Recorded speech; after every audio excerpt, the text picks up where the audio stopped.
요한복음 21장 15절부터 22절까지 자유롭게 교독하시면서 읽으시겠습니다. 15절부터 그들이 아침을 먹고 나자 예수님께서 시몬 베드로에게 말씀하셨다. 요한의 아들 시몬이여, 이 사람들보다 그대가 나를 더 사랑하십니까? 그가 예수님께 주님 그렇습니다. 내가 주님을 사랑하는 줄을 주님께서 아십니다. 라고 하니 예수님께서 그에게 말씀하셨다. 네. 예수님께서 다시 두 번째 그에게 말씀하셨다. 요한의 아들 시몬이여, 그대가 나를 사랑하십니까? 그가 예수님께 주님 그렇습니다. 내가 주님을 사랑하는 줄을 주님께서 아십니다. 라고 하니 예수님께서 그에게 말씀하셨다. 내 양들을 목양하십시오. 예수님께서 세 번째 그에게 말씀하셨다. 요한의 아들 시몬이여, 그대가 나를 사랑하십니까? 예수님께서 세 번째로 그대가 나를 사랑하십니까? 라고 하시므로 베드로가 근심하며 예수님께 주님께서 이 모든 것을 아십니다. 내가 주님을 사랑하는 줄을 주님께서 아십니다. 라고 하니 예수님께서 그에게 말씀하셨다. 내 양을 먹이십시오. 내가 진실로 그대에게 말합니다. 그대가 젊었을 때는 스스로 허리띠를 동여 매고 그대가 원하는 곳을 다녔으나 그대가 늙어서는 그대의 팔을 벌릴 것이고 다른 사람이 그대에게 띠를 동여대어 그대가 원하지 않는 곳으로 데려갈 것입니다. 예수님께서 이 말씀을 하신 것은 베드로가 어떤 죽음으로 하나님을 영광스럽게 할 것인지를 알리신 것이다. 예수님께서 이 말씀을 하시고 베드로에게 나를 따라오시오 라고 말씀하셨다. 베드로가 돌아서서 보니 예수님께서 사랑하시던 그 제자가 따라오고 있었는데 그는 저녁 식사 자리에서 예수님의 가슴에 기댄 채 주님을 배반할 사람이 누구입니까? 라고 여쭈던 사람이었다. 베드로가 그를 보고 예수님께 주님, 이 사람은 어떻게 되겠습니까? 라고 하니 예수님께서 그에게 말씀하셨다. 내가 올 때까지 그를 남아있게 하고자 한들 그것이 그대와 무슨 상관이 있습니까? 그대는 나를 따라오십시오.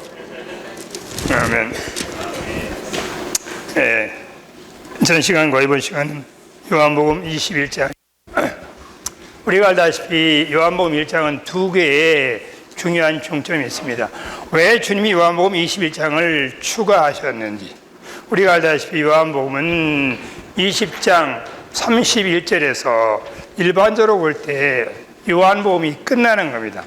왜냐하면 요한복음 20장 31절에 예수님께서 이 땅에 많은 기적들을 행하셨어요.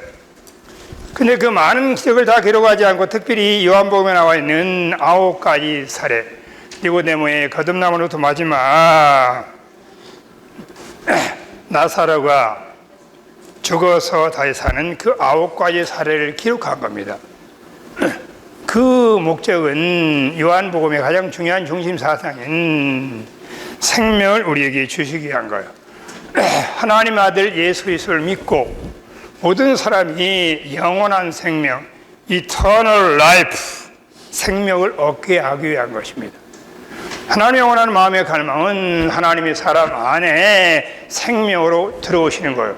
이 생명이 요한복음에 나와 있는 인류의 모든 문제에 대한 유일한 해답입니다. 도덕적인 사람이든 부도덕한 사람이든 거룩한 사람이든 속된 사람이든 목마른 사람이든 배고픈 사람이든 죄 가운데 사는 사람이든 소경이든 온 인류의 유일무이한 필요가 있어요. 그 필요는 바로 주님 우리 안에 생명으로 들어오는 겁니다. 이 생명이 죄로부터 해방시키는 생명이고 이 생명이 눈을 뜨게 하는 생명이고 우리가 다 요한복음 이 강의에서 다 들으신 내용이잖아요. 이 생명이 죽은 자를 살아나게 하고 이 생명이 거듭나게 하고 이 생명이 새로운 왕관을 인도하고 이 생명이 엄밀히 말하면 인류의 모든 필요를 해결하는 겁니다. 결론으로 우리 찬송가 이런 게 있어요. 모든 사람마다 구주 예수 필요하다. 그죠? 죄짐 벗기 위하여, 공허 면기 위하여, 의미 있는 인생에 누가 필요해요? 예수가 필요한 겁니다. 어떤 예수요? 우리 안에 생명이신 예수 그리스도. 그분이 바로 예수 그리스도를 말하는 거죠. 그 요한복음 20장 31절에서 요한복음은 끝난 겁니다. 왜 요한복음 21장을 우리에게 또 주셨는가? 오늘 전번 우리 형제님이 잘 교통하셨듯이 첫 번째 중점은 오늘 인류의 가장 큰 생존 문제, 이방인들은 말할 것 없고 믿는 성도는 말할 것 없고 특별히 베드로와 같이 영광스럽게 부르심 받고 심지어는 가이사라 빌립보에서 영원전의 마음속에 품었던 위대한 경륜의 비밀 그리스도와 교회에 대한 놀라운 이상을 본 사람도 때가 되면은 생존 문제가 생길 수가 있는 거예요. 뒤로 물러가는 겁니다. 타락할 수가 있어요. 타협하는 겁니다. 생존 문제는 대단히 실제적인 문제고 대단히 위력이 있는 겁니다.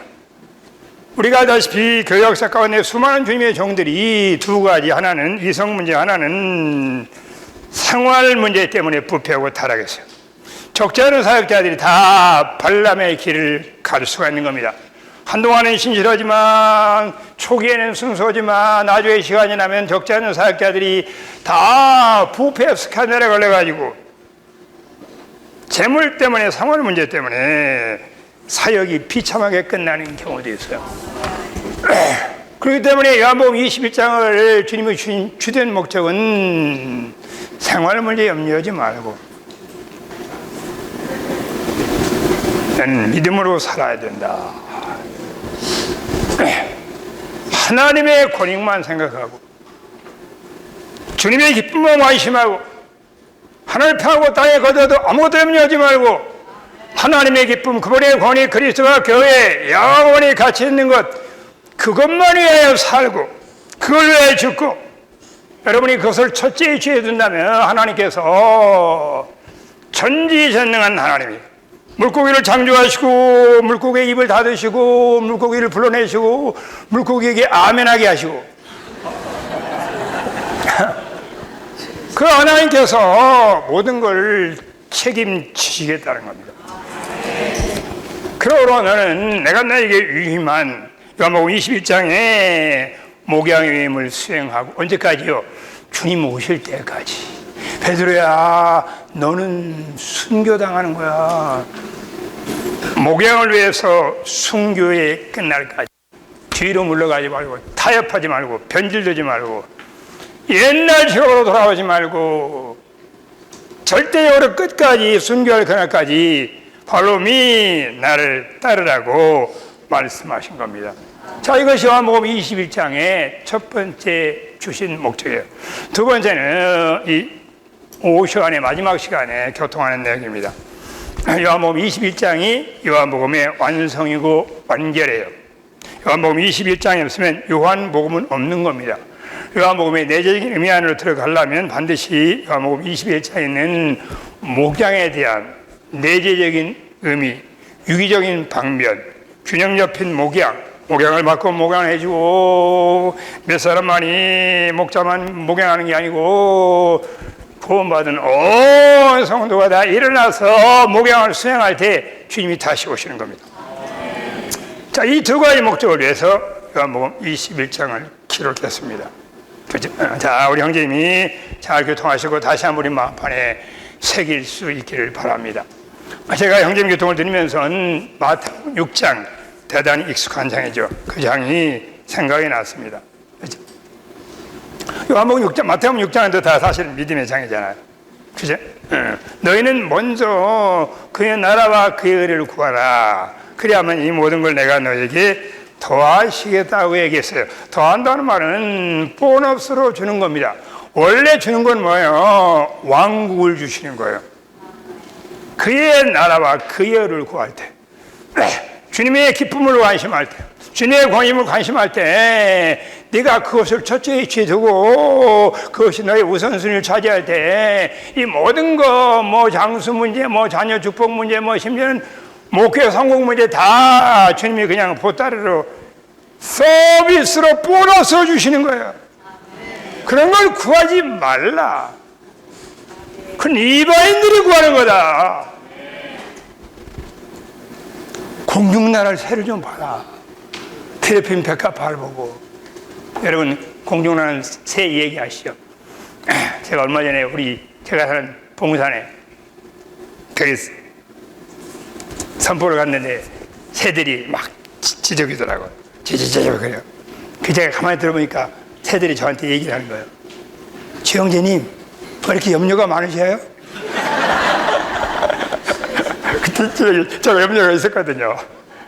형제님, 아버지 없으셔? 나는 아버지가 다 길러주시는데. 제가 그 음성을 듣고 많이 돌이켰습니다. 어쨌든 그의 나라와 그의 구하라. 믿음이 적은 자들아, 하물며 너희일까 보냐. 오늘 있다가 내일 아궁이에 던져지는 들풀도 아버지께서 이렇게 입히시는데, 참새도 아버지가 키우시는데 믿음이 적은 자들아, 이방인들이 구하는 거 구하지 말고 아버지가 모든 걸 필요한 걸 아신다는 거예요. 이것이 바로 뭐예요? 믿음으로 사는 겁니다. 자, 요한복음 21장에서 우리가 알다시피 베드로는 하나님이, 주님이 베드로에게 주신 위임, 아마 그 이전에 내가 아버지께서 나를 보낸같이 내가 너희를 보낸다, 영광스러운 위임, 그런 위임을 다 잊어버렸어요. Forget about 전. 왜? 생존 문제가 중요하기 때문에. 사는 게 걱정이 된 거예요. 그래서 돌아간 겁니다. 제 좀 부끄러운 간증이지만 제가 이제 간단히 한번 해보겠습니다. 제가 1987년도에 전시관을 나왔어요. 제가 그때 교직에 있었습니다. 근데 그때 주님이 저를 방문하셨어요. 제가 이제 대학교 2학년 때 구원받고 그때 부르심을 받고 그때 이제 어쨌든 사회 일을 가기로 결정했었는데, 어쨌든 주님 주권과 그 안배 가운데 많은 이야기를 생략하겠습니다. 몇 년이 지났어요. 지나가서 다시 파도같이 하나님의 부르심이 제가 밀려온 겁니다. 주님의 놀라운 사랑이 밀려왔죠. 환경을 볼 때는 전 시간으로 살기가 어려워요. 불가능해요. 그래, 사랑이 모든 걸 이기잖아요. 사랑은 모든 걸 이기는 겁니다. 파도 같은 사랑, 물로 온물 못하는 사랑이 밀려오니까 제가 남은 여생 살던 죽든 이 길을 가다가 죽으면 영광이고 굶어 죽으면 영광이고 믿음으로 살아야 되겠다, 이렇게 하고 제가 학교에 가서 사표를 쓰고, 우리 자매가 지지를 잘 해줬지요. 우리 장모님한테는 거짓말을 했습니다. 장모님, 전시관으로 사역하면요 시간도 많고요, 더 하나님 많이 공급도 해주시고요. 아이 사람아, 여보게 자네 그 교사가 얼마나 좋은데 그 직장을 놓고 그거 하려고나? 자, 어떻게 먹고 살라고 그러는 거야? 뭐 방학도 2개 있는데 어쨌든 뭐 그렇게 해서 주님을 섬기게 됐습니다. 주님의 긍휼로 우리 하나님은 신실한 하나님이에요. 이제 보세요. 제가 굶어 죽자고 자살했잖아요. 우리 집사람도 다 살고 있고 우리가 또 잘 살고 있는 걸 말하는 겁니다. 어쨌든 이것이 일생 동안 배워야 할 믿음의 중요한 건과입니다.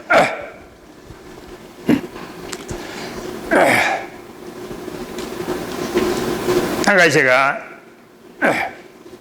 주님이 이제 3번째 표적을 통한 3번째 기적을 주셨잖아요. 거기에 표적이라는 것은 일반적인 기적이 아니고 영적인 의미가 있다는 걸 말하는 겁니다. 그죠? 그래서 새 표적과 새 기적이라는 단어를 썼어요. 자, 6절 와서 보니까, 그죠? 벌써 상선이 있어요.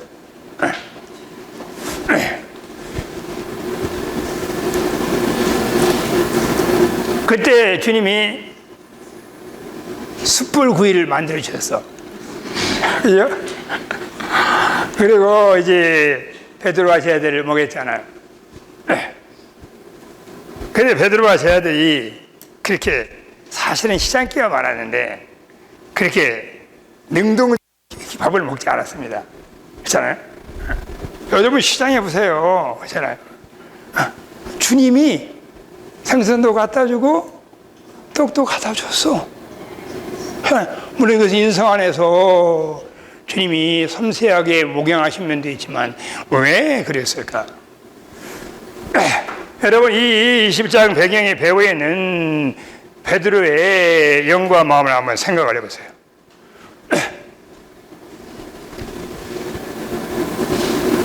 세 번 기적을 체험했어요.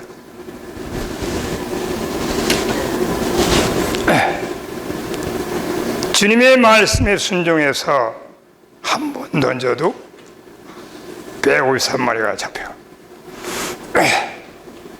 주님의 말씀에 순종하지 않고 하나님의 기름 부음과 인도를 주의하지 않고 주님의 권익을 주의하지 않고 잖아요. 아무리 좋은 사업, 전망이 좋은 사업에 투자해도 한 마리도 그가 잡지 않은 거예요. 그 기준은 뭐예요? 주님의 뜻이에요. 주님의 말씀하심이에요. 주님의 권익이에요. 이것은 반드시 직장을 놓고 전시간 사역하라는 것만이 아니고 직장을 다니시는 분들도 동일한 원칙을 말하는 겁니다. 열심히 일한다고 그게 급여가 있는 게 아니에요. 하나님이 허락 안 하면요 그 회사 금방 부도납니다. 아니 물고기도 아멘하게 만드는 주님인데요. 에? 얼마나 순종을 잘해요. 들어가지 말라 아멘 하고 안 들어간다고. 자 이제 들어가라 그러니까 아멘 하고 들어간다고. 자, 그렇게 어떻게 됐어요? 베드로가 이 과정에서 뭘 느꼈겠습니까? 아마 베드로 형제님이 그게 아마 식사를 제대로 못했을 겁니다. 식사할 수 있겠어요? 정말 감동이 됩니다. 주님 나에게 그 영광스러운 갈릴리 어부 평생토록 생업에 천디고 의미 없이 살다 말 갈릴리 어부를 주님이 찾아오셔서 누가복음 4장에서 동일하게 물고기 기적을 통해서 불러내셨어요. 그리고 전문적으로 실수가 많은 그 베드로를 포기하지 않고 온전케 하시고 공급하시고 마지막까지 베드로를 목양하셨어요. 그러나 베드로는 이 생활 문제를 놓고 주님 기도에 따르기 적이 없어요. 밤새도록 가장 최고의 전문가가 최고의 고기가 잘 잡힌 시간 최고의 고기가 많은 그 갈릴리 바다에서 한 마리도 잡지 못했습니다. 한 마리 수중에서 고기를 잡았어요. 그리고 육지에 보니까 뭐야? 육지에 생선도 없는데 생선이 있는 겁니다. 저는 아마 베드로가 아침 초반을 먹으면서 말할 수 없는 통곡과 애기야, 시시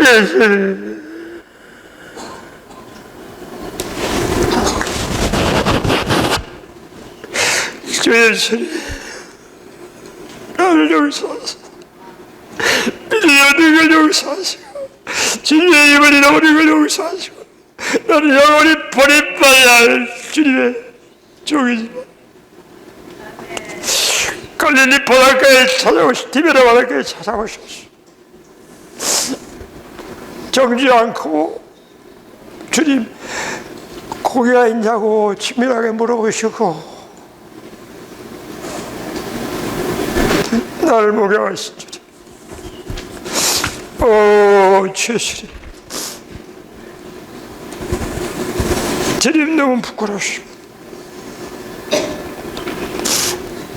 다시 믿음으로 남은 일생 주님의 입만을 관심하여 내일 죽어도야 하는 목양이를 가기 원합니다.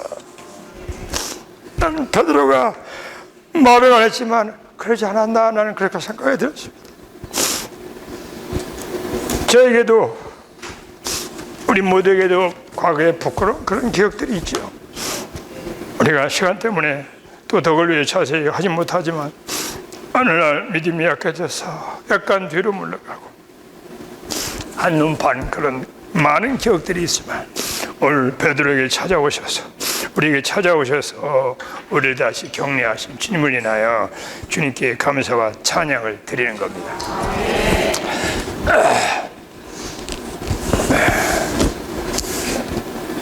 자, 이제 메시지 부활하는 생명 4번 전진해서 교통을 드리겠습니다.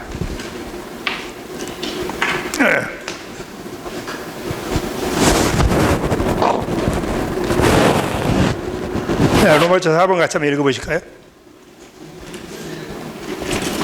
믿는 일과 함께 일하시고 행하신 A번 주님께서 그분 자신을 향한 베드로의 사랑을 회복하심. 요한의 아들 시몬이여 이 사람도 그대가 나를 더 사랑하십니까?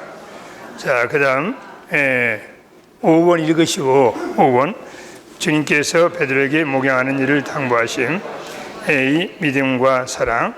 B. 어린 양을 먹이고 목양함. 그죠?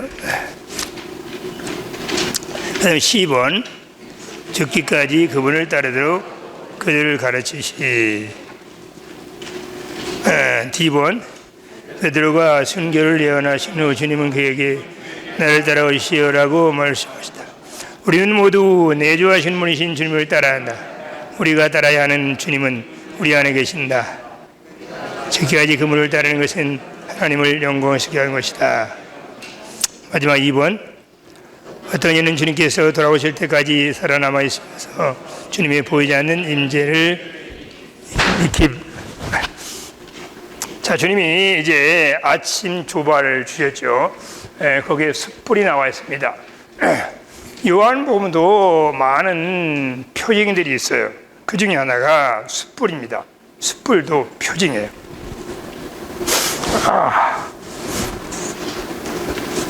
이 숯불은 마가복음에 보시면 베드로가 주님을 3번 부인했잖아요. 부인할 때 하석들과 함께 숯불을 쬐고 있었어요. 이 숯불이 그 숯불입니다. 이 숯불은 베드로의 과거의 실패를 기억하게 하는 거예요. 3번 부인한 베드로. 그 부인도 다 아시겠지만 공개적으로 부인하고 하녀 앞에서도 부인하고 저주하며 맹세하며 부인했습니다. 누가요? 모든 재산 다 버릴지라도 나는 절대로 주님을 버리지 않겠다고 맹세했던 그 베드로. 언제요? 이 땅에 주님의 사역에서 가장 어려우실 때, 신문당하고 멸시당하고 조롱당할 때, 그때 베드로가 3번 부인한 거예요. 인간적으로 말하면 배은 망덕은 사람이에요. 인류 사회에도 이런 사람 쉽지 않습니다. 이게 베드로였어요. 숯불은 바로 베드로의 과거의 실패를 기억나게 하는 겁니다.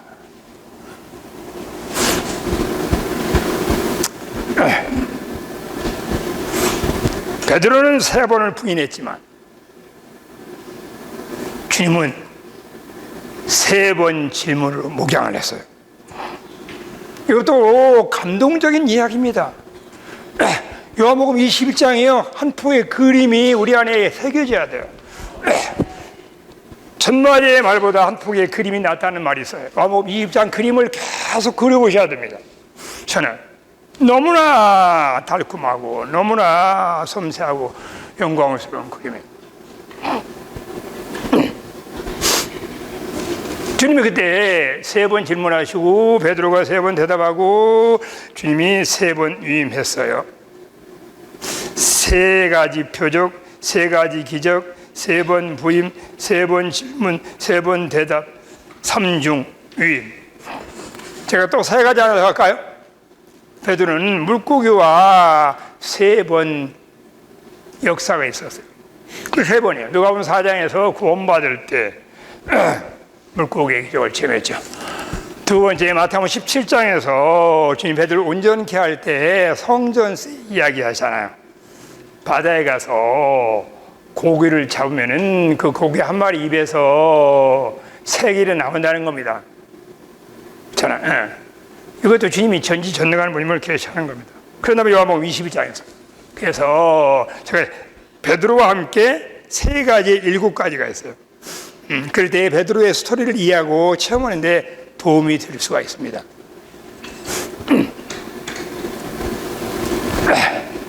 3번 질문이었어요. 그죠? 그 질문은 뭐예요? 사랑에 대한 회복에 관한 질문입니다. 베드로야, 너 정말 이 사람들보다 나 사랑하는 거 맞는 거야? 이게 얘기했잖아요. 베드로가요. 다시 확인하는 거예요. 회복하는 거예요. 베드로가요. 처음에 얘기를 안 했어요. 목양하신 다음에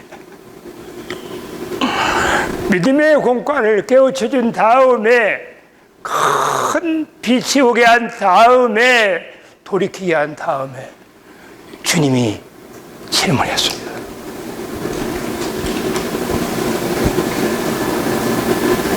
그때 베드로가 답변했죠.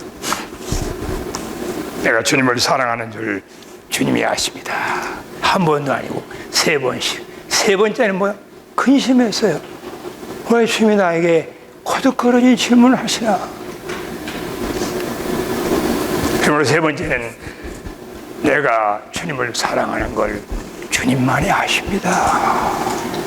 이 말 속에는요, 부서진 사람, 파쇄된 사람, 실패를 통해서 공과를 배운 사람의 냄새가 그 말에 있어요. 우리가 아시다시피 주권적으로 베드로를 실패했습니다. 누가복음 22장에 보시면요, 주님이요 이렇게 말씀했어요. 베드로야, 사탄이 밀가부를 하려고 너 나에게 청구를 했는데 내가 너 믿음이 떨어지지 않도록 내가 널 위해 기도하고 네가 다시 돌아오면은 내 형제들을 견고해라. 주님은 베드로가 실패하지 않도록 기도한 게 아니에요. 실패를 허락했어요. 여러분요, 주님이 우리가 손을 놓잖아요. 다윗도 철저하게 실패하는 겁니다.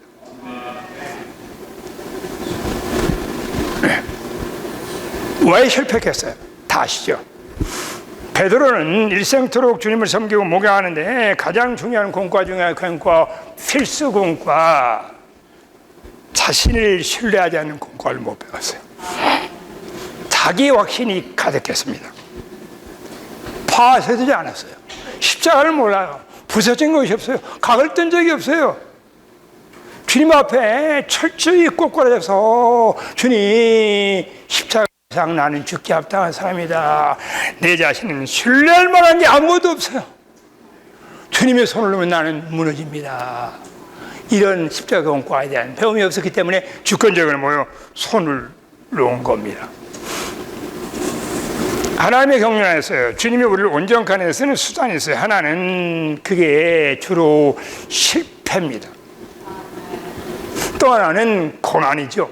예를 들면 부당한 대우, 받을 수 없는 환경, 인간적으로 말하면 죄송합니다, 배신당하는 행위, 배은박력한 그런 행위, 제쳐지고 짓밟히고 버림받고 사람 취급만 하고, 그런 환경이 다 우리를 온전케 하는 거예요.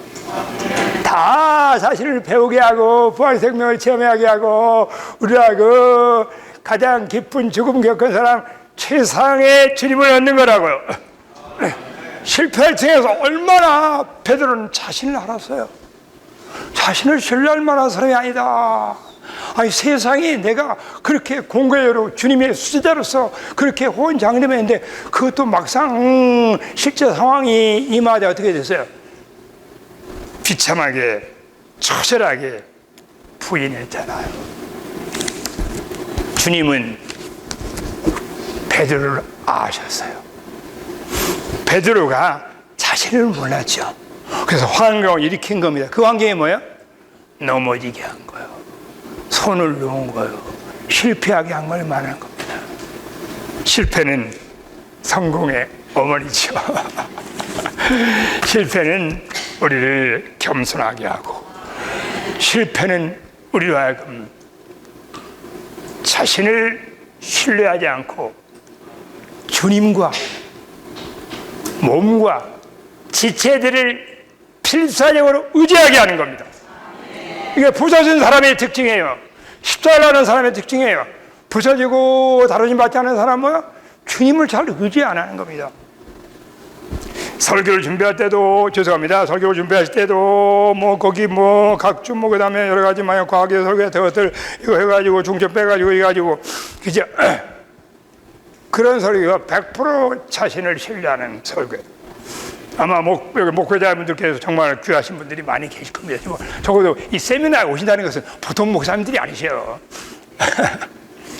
물론 준비가 필요하겠지만, 이걸 때로는 던져버려야 돼요.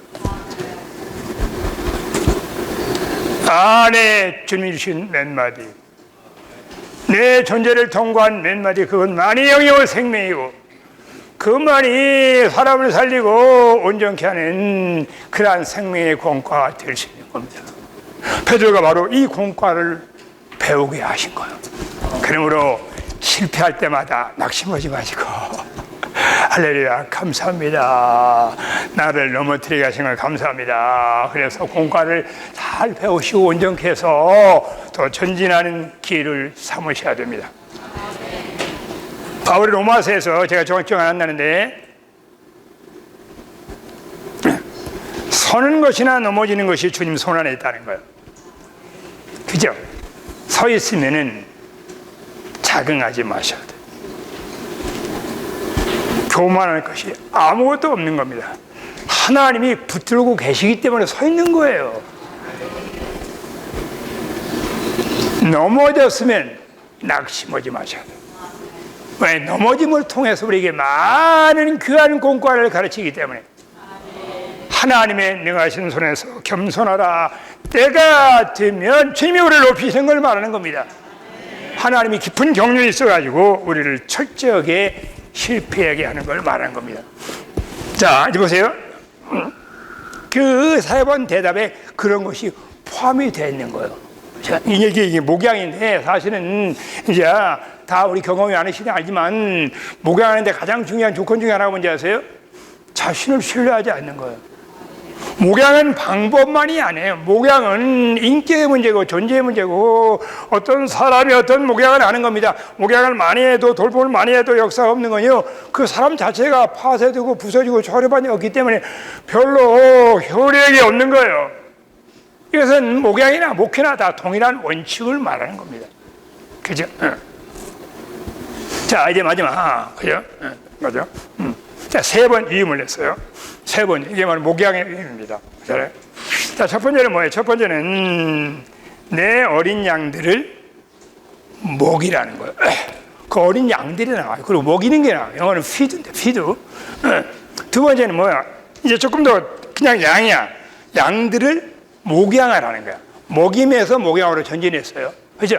세 번째는 동일하게 똑같이 이 양들을 먹이라는 거야. 먹임과 목양이 섞여 있어요. 그리고 어린 양이 있고 양들이 있어요. 그죠? 자, 이것이 베드로에게 위임한 목양의 위임입니다. 잖아요. 목양의 위임. 엄밀히 말하면 개인적으로 우리가 양이지만 우리는 단체적으로 뭐죠? 양떼입니다. 양물이에요. 엄밀히 말하면 교회예요. 사도 바울이 사도행전 20장에서 밀레드에서 에베소 교회 장로를 모아놓고 성령이 너희를 감독자로 세웠다 그러시면서는 하나님이 피로 사신 교회를 치게 했다는 거예요. 그죠? 그게 목양에 했다는 걸 말하는 겁니다. 교회는 뭐예요? 양물이에요. 양떼예요. 양물이 양떼라는 얼마나 많은 목양이 필요합니까? 양들의 필요가 얼마나 많아요. 그리고 교회를 인도한다는 것은 교회를 보고 사는 교회를 섬긴다는 건 뭐예요? 다 목양하는 걸 말하는 거예요. 개인 목양을 하시든 단체 목양을 하시든 주일 집회에서 말씀을 공급하시든 일대일로 신방하시든 그게 다 목양을 말하는 겁니다. 그렇잖아요? 하나님이 피로 사신 교회, 우리 가운데 가장 귀하고 보배로운 것이 바로 양물이에요. 주님은 목자시고 우리는 양물이에요. 엄밀히 말하면 주님은 머리고 우리는 몸이잖아요. 주님과 우리는 하나예요. 그러나 주님 애들에게 네가 정말 나 사랑하는 거 맞는 거야? 아, 주님 사랑하셔.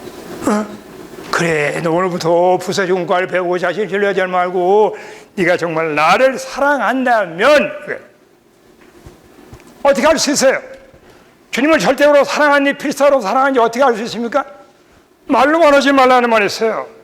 말과 혀로만 하지 말고 요한일서에서 행함과 진실함을 해야 된다. 그 행함이 뭐예요?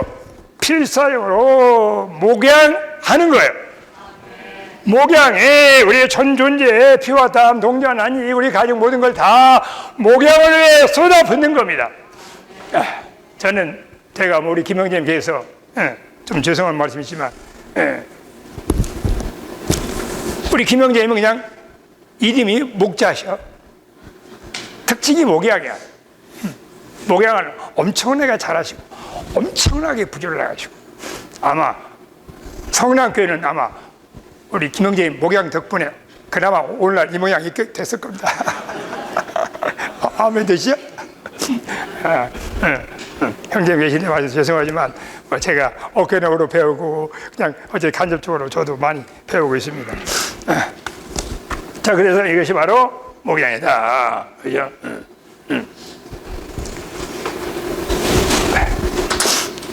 먹이는 것하고 목양은 달라요. 그죠? 목양은 먹이는 걸 포함하지만 먹이는 건 목양이 포함이 안 돼 있어요. 목양이 더 광범위한 걸 말하는 겁니다. 여기 어린 양과 양이라는 것은 모든 사람에게 목양이 필요하다는 거예요. 목사님도 목양이 엄청나게 필요하시다. 그죠? 아멘 되시죠? 웃으시는 거 보니까 아멘 대신 웃으시는 거야.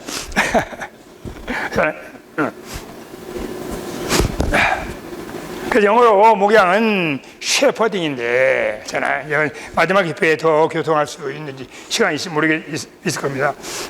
그게 셰퍼의 목양인데, 목양은 체리싱 플러스 너리싱이에요. 체리싱은 소중히 품는 걸 말하는 겁니다.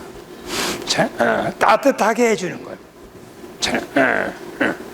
그리고 이제 먹이는 것은 보양하는 거죠. 공급하는 걸 말하는 거예요. 이 두 방면이 목양의 진정한 의미예요. 인성 안에 사람을 소중히 품는 거야. 따뜻하게 해주는 거야. 편하게 해주는 거야. 무념 주지 말고 상처 주지 말고 무시하지 말고 거칠게 대하지 말고 주님의 큰 인성으로 마치 요한복음 20장에 주님이 얘들아 고기가 있느냐? 얼마나 인성 안에 있어요. 내일 봐봐 고기 한 마리도 못 잡았지? 그렇게 하랬잖아요. 또 뭐야? 음식을 갖다 줘.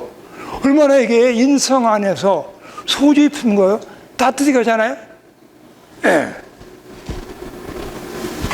우리가 주님 앞에 나가보면요, 저 자신도요, 목양이 보통 거친 게 아닙니다. 시간 때문에 목양이 보통 거친 게 아니에요. 저는 특별히 우리 아내 때문에 제가 많이 원적게 됩니다. 왜? 성경에서 이런 말씀이 있어요. 너 아내를 사랑하기를 그리스도께서 소중히 품은 것 같이 그렇게 사랑을 하네? 아, 이 표준이 얼마나 높아요. 그렇잖아요. 그러니까 주님께 나가면은 그리스도께서 교회를 소중히 품은 것 같이 아내를 소중히 품지 못한 걸 용서하소서. 그게 제가 제일로 많이 자백하는 죄예요. 아니, 진실로 말하는 겁니다. 진실로. 이제, 그런 다음에 뭐예요? 그런 다음에 이제 음식을 공급하는 걸 말하는 거죠. 자, 우리 딸 얘기 하나 할까요? 우리 딸이, 어쨌든 뭐 어려움을 얘기를 해요. 어려움을 얘기하면 저희들이 이제 뭐 다 뭘 알잖아요. 뭐가 문제가 있는지. 그러니까 엄마 아빠가, 야, 그건 너 영어로 돌이켜야지. 14를 체험해야지. 왜 그렇게 반응해? 그러면 그 우리 딸은 뭐라고 하셨어요? 아빠, 그걸 내가 몰라서 물어보는 거야. 물어보는지 알아? 아, 내가 좀 이렇게 좀 소주의 품고 싶고 뭔가 좀 지지해주고 그러냐. 네가 그렇게 마음이 아팠구나. 아유, 그랬구나. 이런 말 듣기 원하는데 엄마 아빠는 하자마자 즉시 십자가라고 여기 나와요. 보세요. 소주의 품이 없이 공급만 있는 거예요. 소주의 품는 건 주로 뭐예요? 마음을 따뜻하게 해주는 거예요. 그리고 그의 관심사를 관심하는 겁니다. 그의 고민, 그의 어려움, 그의 직장을 생활, 그의 가정을 생활, 아픔 이런 것들을 함께 공감 능력을 가지고 아까 우리 형제비 했듯이 엠마우스 제자 내려가듯이 함께 그 수준에 내려가는 걸 말하는 거예요. 이건 대단히 많이 사람이 파쇄되고 부서져야 그런 인성이 나와요. 자, 어쨌든 또 마지막 시간에 좀 교통해 봐라고 마지막 한 가지 더 하고 마치죠. 자, 이렇게 한 다음에 주님이 베드로한테 나를 따라오시오 그렇게 하고 베드로가 어떻게 죽을 걸 얘기했어요. 네가 젊어서는 네 마음대로 다니지만 나이가 들어 늙어서는 다른 사람이 너를 띠띠고 다닐 거다. 그리고 이것은 베드로가 어떠한 죽음으로 영광을 돌릴까를 전능한 분이 아신 거예요. 자, 그리고 나를 따르라고 이렇게 말하는 겁니다. 그러니까 베드로가 말해. 베드로가 옆에 있는 요한이 또 따라왔어. 요한이 보니까 이 요한은 어떻게 되는 겁니까? 그냥 주님 말하길, 내가 올 때까지 그가 이 땅에 남아있더라도 그게 너하고 무슨 상관이냐? 너는 나를 따르라는 거야. 자, 언제까지요? 순교할 때까지. 두 종류의 따름이 있어요. 주님 올 때까지 어떤 성도는 순교하는 사람이 있고 어떤 성도는 주님 오실 때까지 그대로 남아있는 성도들이 있어요. 그죠? 중요한 건 뭐예요? 주님이 각자 정하는 길이 있다 하더라도 우리 모두는 다 목양을 위해서 순교행으로 이 끝까지 이 길을 따를 수 있기를 바랍니다. 자, 이게 두 종류의 하나는 순교하는 사람, 하나는 뭐 주님 올 때까지 남아있는 사람 있잖아요. 그게 이것은 나중에 보시면요, 계시록 12장과 14장과 연결됩니다. 12장은 뭐예요? 순교하는 이긴 자를 말하잖아요. 그렇잖아요. 죽기까지 혼 생명을 사랑하지 않고 영원의 주님을 따르는 사람들이에요. 그들이 죽은 순교한 이긴 자가 되는 겁니다. 자, 동일하게 보세요. 계시록 14장에도 뭐예요? 어린 양이 어디로 인도하든지 따라가는 자들이죠. 그들은 이 땅에서 주님이 어디로 인도하든 보이지 않는 임재를 누리며 임재 안에 살며 생명이 성숙해서 뭐예요? 그들은 살아서 휴고되는 사람들이야. 그렇잖아요? 우리 앞길에 휴고 아니면은 순교라는 말이 들림받는 거 아니면 순교라는 말이잖아요. 진짜 한 가지 말씀드리겠습니다. 오시원 네 형제님이 중국에 가시기 위해서 감옥에 투옥되기 직전에 마지막 홍콩에서 사역을 했어요. 통역자들이 네 형제님을 만류했습니다. 네 형제님 이번에 돌아가시면 다시 못 나옵니다. 돌아가시면 다시 못 나옵니다. 그 이야기를 듣고 네 형제님은 새벽에 누구하고도 얘기 안 하고 홀로 중국에 들어가셨어요. 왜냐하면 중국에 주님이 피로 산 많은 양떼들이 고통나고 죽임을 당할 걸 아셨기 때문에 자원해서 가셔서 기꺼이 순교의 길을 가신 겁니다. 이러한 영이 우리 모두를 감동하기 원하고 목양을 위해서 우리도 순교할 때까지 우리의 전제를 다 쏟아서 전진할 수 있기를 원합니다. 주님이 다시 오실 때 목자장으로 오셔요. 근데 우리 모두가 다 주님을 만나고 주님으로부터 무슨 상이지요? 시들지 않는 영광의 멸관을 다 받을 수 있기를 소망합니다. 할렐루야. 주님을 찬양합니다.